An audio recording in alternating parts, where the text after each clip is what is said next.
Hi friends, welcome back to our channel Rama Manjusha ముచ్చట్లు. ఇప్పుడు వచ్చేసి మనం గంగవాయల కూర మామిడికాయ వేసి పప్పు వండుకుందామండి. ఇది ముందుగా నేను గిల్లేసి కడిగి పక్కకు పెట్టుకున్నాను. ఒక చిన్న మామిడికాయ, వెల్లుల్లి, ఒక ఆనియన్ కట్ చేసి పెట్టుకోవాలండి. చూసారు కదా, మామిడికాయ కూడా కట్ చేసేసుకున్నాం. కుక్కర్ తీసుకొని కందిపప్పు వేసేసి మనము దాన్ని వాటర్ వేసి కడుక్కుందామండి. వాటర్ వేసుకొని పప్పు కడుక్కుందాము. ఒక 2 టైమ్స్ కడిగితే మంచిగా నీట్గా ఉంటుంది. ఆ వాటర్ అన్నీ వంపేసుకుందాం. మళ్ళీ వాటర్ వేసేసి మళ్ళీ ఒకసారి క్లీన్ చేసుకుందాం. 2 టైమ్స్ అయిపోయింది. ఇప్పుడు ఆ పప్పుకి సరిపడా వాటర్ వేసుకోవాలి. తర్వాత దీంట్లో పసుపు, కారం, తర్వాత వచ్చేసి గల్లుప్పు, చూసారు కదా. తర్వాత గంగవాయల కూర గిల్లి కడిగి పెట్టుకున్నాం కదా, అది వేసుకోవాలి. తర్వాత వచ్చేసి మామిడికాయ ముక్కలు, ఉల్లిగడ్డ, వెల్లుల్లి ఇవి కూడా దాంట్లోకి వేసేసుకోవాలి.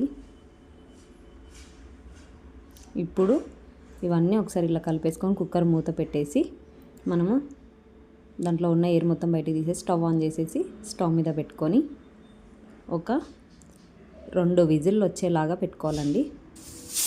సరిపోతుంది. ఒక విజిల్ స్టార్ట్ అయిపోయింది.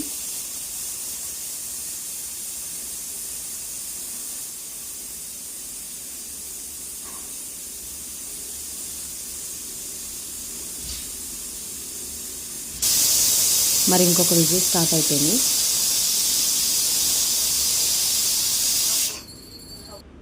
ఇప్పుడు మనం స్టవ్ ఆఫ్ చేసేసుకుందాము.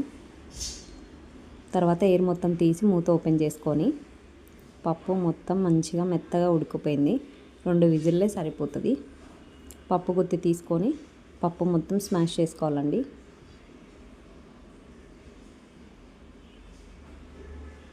బాగా మంచిగా మెత్తగా వెనుక్కోవాలి.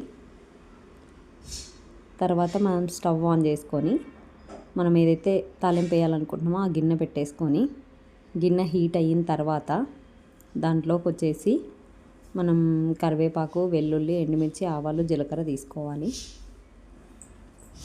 గిన్నె హీట్ అయిపోయింది. ఇప్పుడు దీంట్లోకి మనము ఆయిల్ యాడ్ చేసుకుందాము.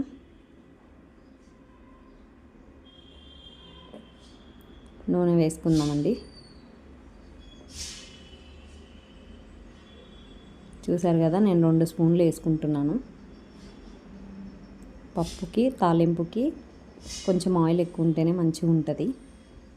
ఇప్పుడు ఇందాక చూపించిన వెల్లుల్లి, ఆవాలు, జీలకర్ర, కరివేపాకు, ఎండుమిర్చి ఉన్నాయి కదా, అవన్నీ వేడైన ఆయిల్లో వేసేసి కలుపుకోవాలి. వెల్లుల్లి అనేది ఎర్రగా కాలాలండి. అప్పుడే ఆ వెల్లుల్లి ఫ్లేవర్ మంచిగా పప్పుకు పట్టుకొని టేస్ట్ బాగుంటుంది. ఈ గంగవాయల కూర వచ్చేసి ఇప్పుడు ఈ టైంలోనే దొరుకుతుంది. సమ్మర్, ఉగాది పండగ అప్పుడే, మిగతా అప్పుడు ఉండదు. బాగుంటుంది ఇది పుల్ల పుల్లగా పప్పు. ఇప్పుడు మనం తాలింపు వేగిపోయింది కదా, పప్పు అంతా దీంట్లోకి వేసేసుకుందాం. స్టవ్ ఆన్ చేసుకోవాలి వేసుకుంటూ.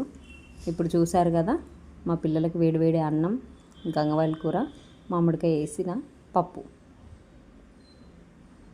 చూసారు కదా, అన్నం పెట్టేసి ప్లేట్లో వేడివేడి పప్పు, నెయ్యి వేస్తున్నాను. అన్నం వేడి ఉంది కాబట్టి దీంట్లోకి పప్పు వేసి పెట్టేస్తున్నానండి.